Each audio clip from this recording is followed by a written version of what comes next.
Coding with Vinton. Today we'll be talking about variables. Variables are really how the programmers are able to store and save their data throughout the code. Variables are like labeled boxes where you store data. This real-life analogy, you're organizing your kitchen using 2 jars as an example. You have 1 jar labeled sugar and 1 jar labeled rice. Now you're able to change the contents of each jar labeled sugar and rice respectively, but the name always stay the same. So similarly throughout your software, throughout your application, you may change the contents or the actual value of the variables, but the names usually remain the same. As it relates to naming of the variables, always use meaningful names. Don't just go around declaring your variables with any name.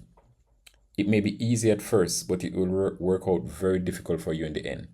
Don't just say let x equal whatever or string a equal John.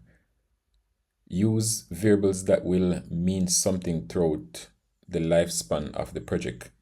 Now, the last thing you want to do is to give a variable a name, then sometime in the future you go back into that code and have no idea what that variable does.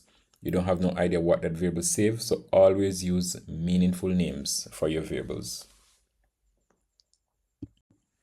There are 3 cases that are normally used when naming your variables.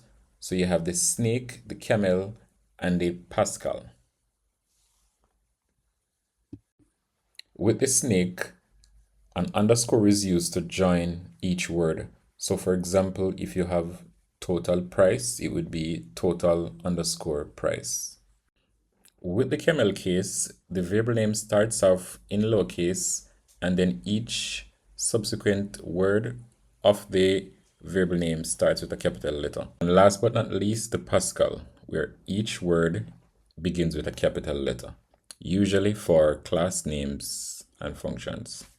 Follow for more. Look out for more cool tutorials and tips coming to my YouTube page, Coding with Vinton. Like, share, and subscribe.